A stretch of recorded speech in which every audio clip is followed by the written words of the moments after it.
안녕하십니까, 패션투브 석경입니다. 오늘 준비한 컨텐츠는 니트인데요. 항상 니트를 리뷰하게 되면 소재에 대한 질문이 가장 많이 들어오는 것 같아요. 아무래도 FW 시즌에 구매하는 니트는 상의 중에서도 상당히 고가에 속하는 품목이고 한 번 살 때 제대로 사야 된다는 인식이 있기 때문인 것 같습니다. 비싼 돈 주고 구매를 했는데 몇 번 못 입고 버리거나 손이 잘 안 가게 되는 실패를 하게 되면 너무 아깝잖아요. 오늘 컨텐츠에서는 이번 니트웨어의 트렌드가 어떻게 흘러가는지 대략적으로 살펴보고 알아두면 도움되는 섬유 상식과 함께 내 취향의 니트를 찾는 법, 그리고 돈값하는 니트에는 어떤 차이점이 있는지 한 끗 차이 포인트를 알아볼 계획이에요. 오늘 컨텐츠도 기대가 되신다면 좋아요 한 번씩 눌러주시고 그럼 바로 시작하시죠.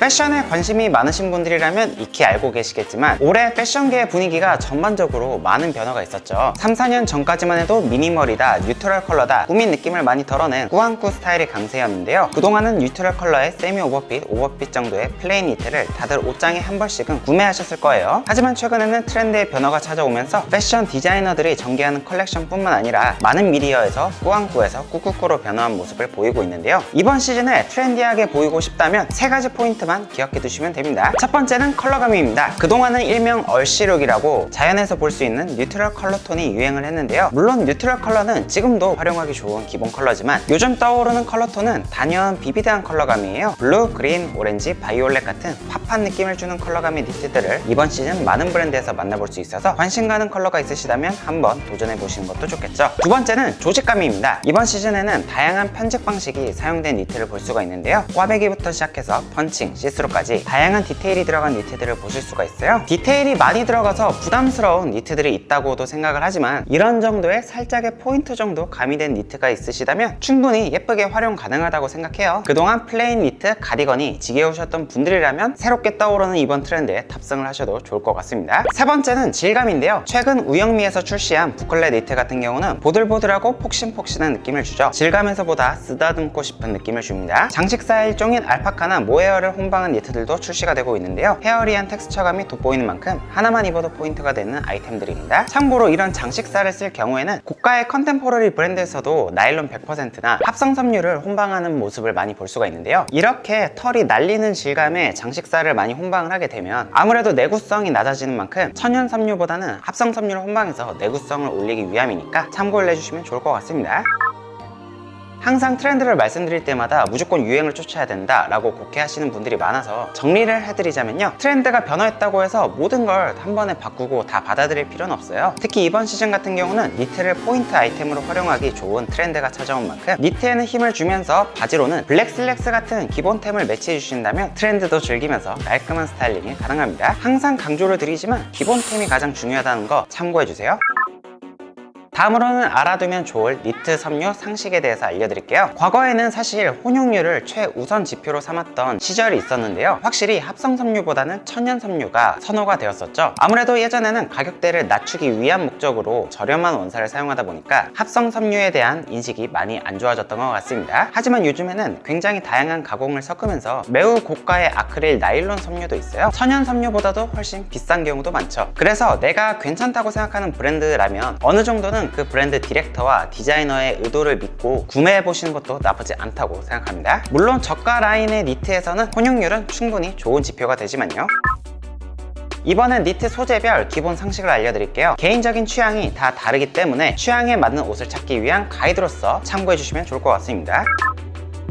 울의 장점은 흡습성이 좋아서 정전기에 강하죠. 니트를 입고 바지식 하는 경우가 많이 없습니다. 그리고 박테리아 서식을 억제하는 기능이 있어서 냄새에도 강한 편인데요. 저는 땀이 많이 안 나는 편이라서 울 니트 같은 경우는 기본적으로 한 3번, 4번 정도는 입고 세탁을 하는 편이에요. 그리고 다들 아시다시피 보온성이 좋고 구김이 적고 유연한 편이죠. 단점이라면 비교적 까슬거리는 촉감이 있고요. 등급이 낮은 울일수록 더 그 경향은 심해지죠. 그리고 가격대가 비싸다는 점도 한몫하는데요. 울 100% 니트 같은 경우는 백화점에서 구매를 하게 되면 최소 10만원 중후반대부터 시작을 하죠. 그리고 동물성 섬유이기 때문에 매번 드라이 클리닝을 맡겨야 합니다. 그래서 울 니트의 경우 퀄리티도 있고 가격대도 좀 있다 보니까 따뜻한 니트가 필요할 때, 오래 입을 니트가 필요할 때 구매해 주시면 좋고요. 금전적인 여유가 없는 상황이라든지 까슬거림이 싫거나 관리하기가 귀찮으신 분들은 굳이 울을 선택할 필요는 없다고 생각해요.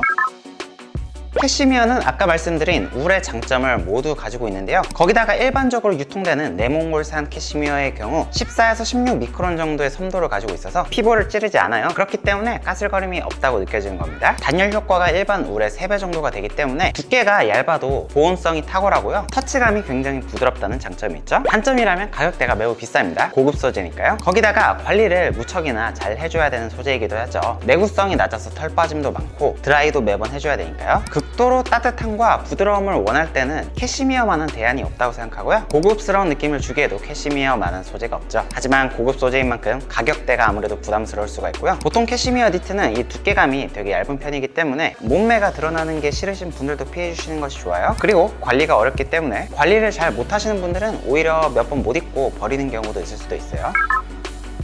양모 말고 다른 동물들의 털을 활용해서 니트를 제작할 때 주로 장식적인 느낌을 주기 위함인데요. 양모의 특징을 가지고 있으면서 헤어리한 텍스처로 트렌드를 즐기고 싶을 때 이런 털들이 혼방된 니트를 착용해 주시면 됩니다. 단번에 패셔너블한 인상을 줄 수가 있거든요. 다만 털 빠짐이 많기 때문에 어느 정도 감안을 하셔야 되고요. 그렇기 때문에 이런 장식사를 혼방할 경우 나일론이나 아크릴을 혼방을 해서 내구성을 높이는 이유이기도 하죠. 관리에 자신 없으신 분들은 피해 주시는 것이 좋습니다. 천연 섬유의 일종인 면 소재는 니트로도 꽤 괜찮은 소재예요. 물세탁이 가능하기 때문에 관리도 편하고 천연 섬유답게 흡수성과 통기성이 좋아서 정전기 없이 쾌적하게 착용하기가 좋죠. 냄새도 잘 안 배고요. 울의 단점인 까슬거리는 촉감도 없는 편입니다. 가격대도 비교적 저렴하고요. 기본적으로 평탄은 치는 소재라고 생각하시면 되겠어요. 다만 보온성이 확실히 울보다는 떨어지는 경향이 있고요. 구김이 생각보다 잘 생겨요. 그래서 세탁 후 다림질은 필수죠. 그리고 면 소재의 고질적인 단점, 세탁 후 수축이 다소 있는 편입니다. 그래서 면 니트는 주로 여름용이나 간절기용 니트를 찾는 분들이나 겨울에도 열과 땀이 많은 사람들에게는 오히려 울보다도 만족도가 높을 거예요. 까슬거림도 적으니까요. 관리가 편한 옷을 찾는 분들은 코튼 니트를 구매하시면 좋겠습니다. 면 니트를 추천드리지 않는 사람은 구김을 극혐하는 분들인데요. 매번 세탁 후 다림질이 귀찮다고 생각하신다면 추천드리지는 않는 소재예요. 그리고 추위를 많이 타시는 분들, 신축성과 탄력성이 좋은 니트를 찾는 분들께는 울이 좀 더 좋은 소재가 되겠죠. 아크릴은 울을 흉내내서 만든 합성 섬유인데요. 부드럽고 폭신폭신하다는 장점이 있어요. 가격대가 저렴한 것도 장점이고 타 섬유에 비해서 비교적 보온성이 좋습니다. 그리고 물세탁이 가능하기 때문에 관리가 편하죠. 다만 단점이라면 흡습성이 낮아서 정전기가 많고 냄새가 금방금방 밴다는 특징이 있어요. 그리고 특유의 그 높은 강도 때문에 한번 보풀이 생기면 오히려 수명이 끝나고요. 짙은 색의 경우 물빠짐도 심한 편이죠. 그래서 아크릴 니트 같은 경우는 가성비 니트를 찾으시는 분들, 디자인이 독특한 니트를 찾으시는 분들께 추천을 드리고 싶고 한두 시즌 정도 가볍게 입을 생각으로 구매하시는 게 좋습니다. 보풀이 생기기 전까지는 관리도 편하거든요. 피부가 예민해서 까슬거림 싫다 하시는 분들께도 좋은 선택이 되겠죠. 하지만 보풀을 싫어하시는 분들께는 별로 추천드리고 싶은 소재는 아니에요. 그리고 평소에 이 몸에 땀이 많은 경우라면 정말 비추드립니다. 냄새가 정말 금방 배고 잘 안 빠지는 편이거든요. 정전기도 장난 아니고요. 아크릴 100%는 디자인이 너무 마음에 드는 것만 아니라면 저도 구매를 잘 하지 않는 편이고 추천드리고 싶은 소재도 아닙니다. 나일론은 스타킹의 원재료로도 사용이 되는 만큼 내구성과 탄력이 아주 좋은 편이죠. 니트 소재로 사용이 됐을 땐 털 빠짐을 막고 내구성을 높여주는 역할을 합니다. 다만 단점이라면 합성 섬유인 만큼 흡습성이 낮아서 정전기가 강하게 일어나고 보풀이 잘 일어나는 편이죠. 털 빠짐 없이 튼튼한 니트를 찾는 분들께 추천드리고 싶은 소재고요. 특히 모헤어나 앙고라 같은 장식사를 혼방한 경우에 나일론이 혼방되어 있으면 비교적 털 빠짐 없이 튼튼해지는 특징이 있습니다. 개인적으로는 아크릴보다 선호하는 소재이기도 하고요. 다만 정전기가 많이 발생하는 편이다 보니까 정전기 방지 가공을 하지 않은 원단 같은 경우는 정전기 때문에 고생을 많이 할 수도 있다는 점 참고해 주시고요. 보풀을 싫어하시는 분들도 피해 주시는 것이 좋겠죠. 각자의 니트들은 장점과 단점이 명확히 존재하기 때문에 단점을 보완하고 장점을 살리고자 원사를 이렇게 혼방을 해주는 편인데요. 혼방 니트들의 특징을 알려드려 볼게요. 울과 아크릴을 섞으면 아크릴의 정전기와 필링을 보완해주고 울의 까슬거림도 함께 보완해줘요. 너무 비싼 니트는 부담스러운데 질 낮은 건 싫다 하시면 강추드립니다. 개인적으로는 80-20 비율이 가장 보편적이고 무난해요. 아크릴 비율이 높은 니트는 디자인에 꽂힐 때만 구매해주세요. 울과 나일론을 섞으면 견고하고 신축성 좋은 니트가 탄생해요. 내구성도 괜찮고 가격대도 크게 비싸지 않기 때문에 가성비 니트를 찾는 분들께 추천드립니다. 울과 코튼을 섞게 되면 둘 다 천연 섬유를 혼방했기 때문에 땀 흡수가 잘 되고 세탁이 편해져요. 하지만 구김이 좀 많이 생기고 신축성이 떨어지는 경향이 있죠. 울과 캐시미어를 섞게 되면 이름만 들어도 고급스럽죠? 고급스럽고 따뜻한 니트를 찾는다면 추천드리고요. 캐시미어가 5%만 혼방이 돼도 터치감이 훨씬 좋아지고 10% 이상이 혼방되게 되면 굉장히 괜찮은 옷이에요. 물론 캐시미어 이름만 가지고 나쁜 울을 혼방해서 마케팅하는 경우가 있으니까 이름만 보고 구매할 필요는 없습니다.